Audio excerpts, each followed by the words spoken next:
सोने के सिक्कों का थैला। रोहन एक लालची और स्वार्थी आदमी था। वह हमेशा बहुत सारी संपत्ति पाने की चाहत रखता था और पैसा कमाने के लिए दूसरों को धोखा देने से कभी नहीं हिचकिचाता था। इसके अलावा वो कभी भी दूसरों के साथ कुछ भी साझा नहीं करना चाहते थे। वह इतना स्वार्थी था कि वह हर चीज पर अपना कब्जा जमाना चाहता था। स्वार्थी आदमी हर छोटी छोटी बात का हिसाब किताब करता रहता था। वह अपने नौकरों को बहुत कम वेतन देता था। वह जहां भी जाता दूसरों को धोखा देकर पैसे बचाने के लिए खूब हिसाब किताब करता। उसने अपनी संपत्ति की रक्षा के लिए बहुत सारे झूठ भी बोले। सीधे शब्दों में कहें तो रोहन ईमानदारी शब्द का विपरीतार्थी शब्द था। हालांकि उसे अपने ही कृत्य से एक अच्छा सबक सिखाया गया। एक दिन उसका एक छोटा बैग छूट गया जिसमें 50 सोने के सिक्के थे। वह दिन रात सोने के सिक्कों की थैली ढूंढ रहा था। उन्होंने अपने कर्मचारियों को बैग की तलाश में भेजा, लेकिन किसी को बैग नहीं मिला।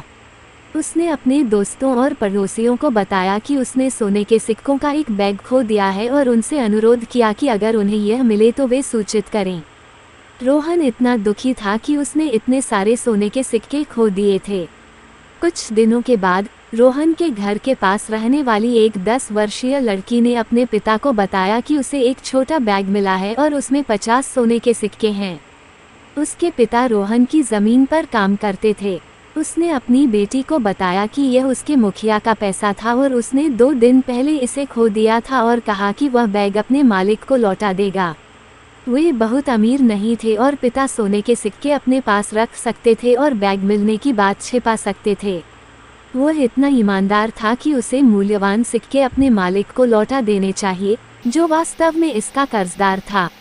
उसने इसे अपने मालिक रोहन को वापस दे दिया और उससे जांच करने के लिए कहा कि बैग में 50 सोने के सिक्के हैं या नहीं। रोहन, जो सिक्के पाकर सचमुच खुश था, ने एक चाल खेलने का फैसला किया। वह अपने कर्मचारी पर चिल्लाया, इस थैले में 75 सोने के सिक्के थे और तुमने मुझे केवल 50 दिए। अन्य सिक्के कहाँ हैं? तुमने उन्हें चुरा लिया है।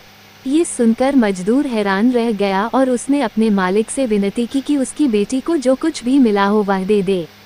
स्वार्थी और लालची रोहन को ये स्वीकार नहीं हुआ और उन्होंने सही निर्णय पाने के लिए इस मुद्दे को अदालत में ले जाने का फैसला किया। जज ने दोनों पक्षों को सुना। उन्होंने बेटी और कार्यकर्ता से जांच की कि उन्हें बैग में कितने सिक्के मिले और उन्होंने आश्वासन दिया कि यह केवल 50 थे। उन्होंने रोहन से जिरह की और रोहन ने जवाब दिया, हाँ भगवान, मेरे बैग में 75 सोने के सिक्के थे और अब उन्होंने मुझे केवल 50 ही दिए हैं। उन्होंने मेरे 25 सिक्के चुरा लिए हैं। जज ने पूछा, क्या तुम्हें यकीन है कि तुम्हारे पास 75 सिक्के थे? और रोहन ने सिर हिलाया। फिर जज ने अपना फैसला सुनाया। चूंकि रोहन ने 75 सोने के सिक्कों से भरा एक बैग खो दिया था, लड़की को जो बैग मिला था जिसमें केवल 50 सिक्के थे, वो रोहन का नहीं है और इसे किसी और ने खो दिया है। इसके अलावा अगर किसी को 75 सोने के सिक्कों का बैग मिला तो मैं घोषित कर दूंगा कि यह रोहन का है। साथ ही 50 सिक्कों के नुकसान के खिलाफ कोई दावा नहीं किया गया और मैं लड़की और उसके पिता को उनकी ईमानदारी की सराहना के प्रतीक के रूप में उन 50 सिक्कों को लेने का आदेश देता हूँ। शिक्षा, तारांकन ईमानदारी को पुरस्कृत किया जाता है और लालच को दंडित किया जाता है।